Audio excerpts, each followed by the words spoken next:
তো নমস্কার কৃষক বন্ধুরা, তোমাদের সকলকে এজি এগ্রিকালচার চ্যানেলে আমন্ত্রণ জানিয়ে শুরু করছি আজকের ভিডিওটি। তো আজকে এই ভিডিওটিতে যেটা নিয়ে আলোচনা করব সেটা হলো ভেন্ডি চাষ। তো ভেন্ডি চাষে মধ্যম বয়সে পরিচর্যা নিয়ে আমি আলোচনা করব। মধ্যম বয়স বলতে মোটামুটি তোমাদের 35-40 দিন থেকে 70-75 দিন পর্যন্ত আমি বিস্তারিত আলোচনা করব। তো ভিডিওটার মধ্যে আর কি ভেন্ডি চাষে মধ্যম বয়সে যা যা পরিচর্যা করার প্রয়োজন, রোগ পোকা সমস্ত কিছুই থাকবে। তো ভিডিওটা শুরু থেকে শেষ পর্যন্ত দেখতে থাকো, স্কিপ করে দেখবে না। আমি খুব কম খরচার মধ্যে তোমরা ভেন্ডির পোকা এবং রোগ কীভাবে কন্ট্রোল করতে পারবে তা নিয়ে আমি আলোচনা করব। তাছাড়াও ভেন্ডির রোগ পোকা লাগার কারণগুলো কী কী আমাদের করে থাকি, কী ভুল আমরা করে থাকি যে কারণে ভেন্ডির রোগ পোকার আক্রমণটা বেশি হয়। তো সমস্ত কিছু ভিডিওটার মধ্যে তোমরা পেয়ে যাবে। তো ভিডিওটা শুরু থেকে শেষ পর্যন্ত দেখো। ভিডিওটা ভালো লাগলে অতি অবশ্যই একটা লাইক করবে, আর চ্যানেলে নতুন হলে চ্যানেলটা সাবস্ক্রাইব। আর কোনো কিছু বুঝতে না পারলে তোমরা কমেন্ট করে জানাবে। আমি ভেন্ডির জমিতে যাবার আগে কতগুলো কথা বলে নিই, যেগুলো আর কি তোমাদের পোকার আক্রমণটা অনেকটা কমাতে পারবে তোমরা। এই ভুলগুলো যদি না করে থাকো তো পরবর্তী যে জমিতে তোমরা ভেন্ডি বা আরও অন্য সবজি লাগাবে তো তোমার পোকার আক্রমণ তুলনামূলক কম হবে। তো সেই পয়েন্টগুলো কি সেগুলো আগে তোমরা জেনে নাও। যেমন হলো জমিতে জৈব সার বেশি পরিমাণে দিবে। বছরের যে কোনো একটা টাইম জমির মধ্যে ভালোভাবে রোদ যাতে পায় সেই ব্যবস্থা করে দেবে। 7 দিন 8 দিন যাতে চটপট করে রোদটা পায় সেই ব্যবস্থাটা করবে। জমি ফাঁকা রাখবে বছরের যে কোনো একটা সময়, সেটা বিশেষ করে গ্রীষ্মকালে হলে ভালো হয়। এটা ফেলে রাখবে, তারপরে জৈব সার দেবে। জৈব সার দেওয়ার পর যদি ভেন্ডি চাষ করে থাকো তো কাঠা প্রতি বেসাল ডোজ হিসাবে 1 কেজি হারে ডিএপি দিতে পারো, অথবা 10-26 যদি দিয়ে থাকো তো 1 কেজি হারে 10-26, আর 1 কেজি হারে 10-26 দিলে কাজ হয়ে যাবে। এইভাবে সারটা দেবে। আর যখন গাছে ছোট গাছ দেখা যাবে তখন খুব সামান্য পরিমাণে, হয়তো কাঠাতে 250 অথবা তোমার যদি বলি বিঘাতে, তো বিঘা প্রতি হয়তো 5 কেজি কি 4 কেজি এরকমভাবে ইউরিয়া একবার ছড়িয়ে দেবে গাছে 4 পাতা 5 পাতা হওয়ার পর। সেটা গেল। আগাছা পরিষ্কার করবে সে সময় একবার দিয়ে দেবে 10 ডিএপি বা 10-26 যেটাই প্রয়োগ করবে যখন গাছে ফুল আসার সময়, অথবা গাছে উম, আগাছা পরিষ্কার করার সময়। আগাছা পরিষ্কার করার পরে যে মাটিটা আমরা একবার হালকা করি, জমির মাটিটাকে হালকা করে দিই, আর তার সাথে সাথে আমাদের আগাছাও পরিষ্কার করা হয়ে যায়। দুটো কাজ একসঙ্গে আমরা করে থাকি। তো এই সময় আমরা একবার দিয়ে দেবো ডিএপি। ডিএপি চাইতে 10-26 দেওয়াটা ভালো হবে এই সময়, কারণ পটাশ, নাইট্রোজেন, ফসফেট, পটাশ তিনটেই আমাদের একটি সঙ্গেই থাকে। তার ফলে আমাদের পটাশটা বাড়তি করে দিতে হয় না। তো এই কাজগুলো করবে। অযথায় এই ছোট অবস্থায় ছোট গাছে অযথায় তোমরা পিজিআর বা ভিটামিন যে কোনো জিনিস হোক না কেন তোমরা এই সময় ব্যবহার করবে না। শুধুমাত্র মাইক্রোনিউট্রিয়েন্ট যে ফার্টিলাইজার, যে লিকুইড মাইক্রোনিউট্রিয়েন্ট, সেগুলো দিতে পারো। এই সমস্ত কিছু আমি আরেকটা ভিডিও নিয়ে আসবো ভেন্ডি চাষের প্রথম বীজ লাগানোর আগে থেকে একদম গাছ 4 পাতা বা 5 পাতা 30-35 দিন আগে পর্যন্ত আমি আরেকটা ভিডিও নিয়ে আসবো। এর পরের ভিডিওটা, সেটাতে আমি দেখাবো কিভাবে জমি তৈরি করবে, সমস্যাগুলো হয়ে থাকে আর কি কি, ওই সমস্ত কিছু সমস্যাগুলো একদম ডিটেলসে ধরে বলবো। ভেন্ডির যে গাছ মরা বা পোকার আক্রমণটাকে আরও কীভাবে কমাতে পারো সেটাও আমি ওই ভিডিওটার মধ্যে বলবো। ভেন্ডির জমি দেখো আর মধ্যম বয়সে পরিচর্যাটা দেখে নাও। আমরা এবারে ভেন্ডির জমিতে আর কি চলে এসেছি। তো ভেন্ডির জমি থেকে তোমাদের এবারে আমি দেখাই এক এক করে রোগ পোকাগুলা কি কি রোগ পোকা লাগতে পারে আর তোমাদের দেখাই। যেমন এই হাতের কাছে এই গাছটা পেয়েছি আর কি, এটা দেখো বয়স্ক পাতা, এটা যদিও এটার উপরে দেখো লিপ মাইনারের দাগ দেখা যাচ্ছে। আর এগুলো হলো সব ফাঙ্গাস। এই যেগুলো দেখা যাচ্ছে এগুলো হলো ফাঙ্গাস।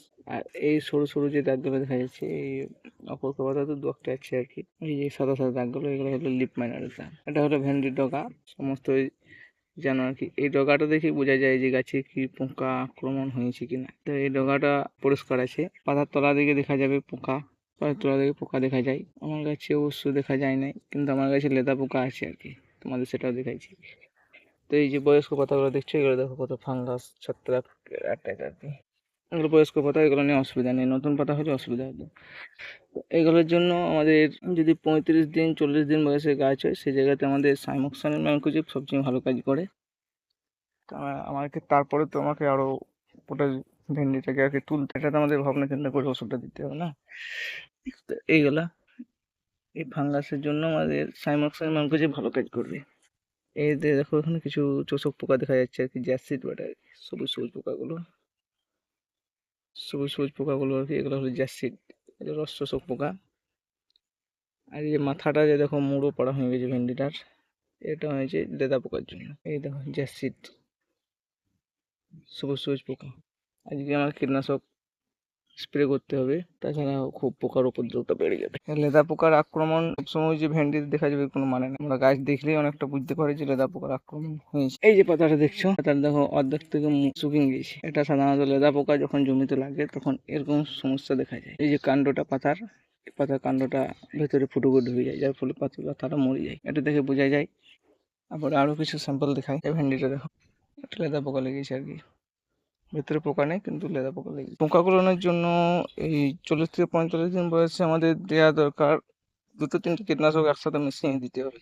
সব সিঙ্গেল টেকনিক্যালের একটা করে কীটনাশক।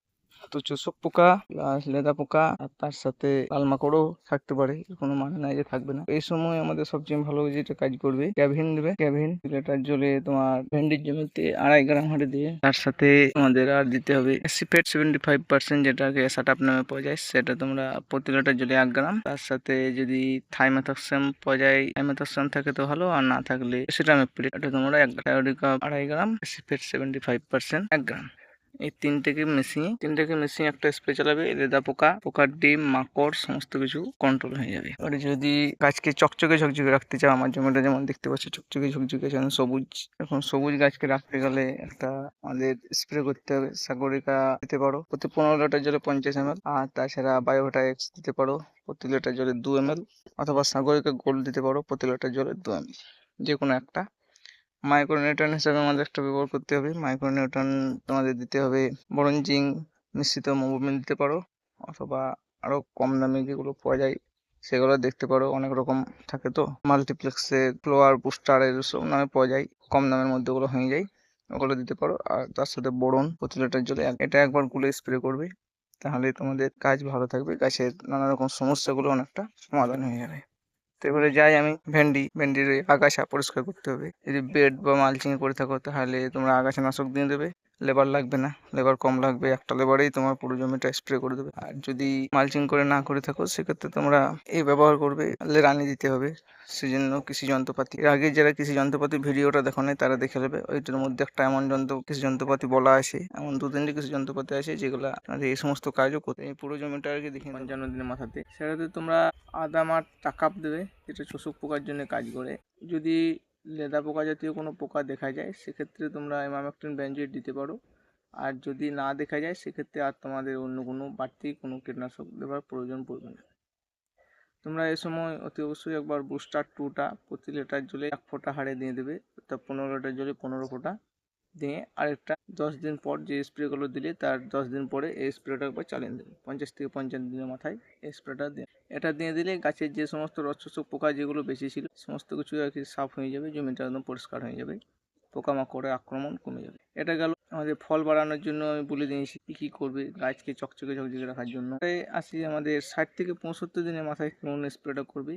60 থেকে 65 দিনের মাথায় যে স্প্রেটা করবে সেটা হলো তোমাদের, যদি চোষক পোকা বা লাল মাকড় এ সমস্ত কিছু সমস্ত রকমেরই উপদ্রব আর কি একেবারে বেড়েই যায়, সেক্ষেত্রে তোমরা বিকেলের দিকে একটা স্প্রে চালাবে, সেটা হলো তোমার সিনোয়া কীটনাশকটা একবার দিয়ে দেবে।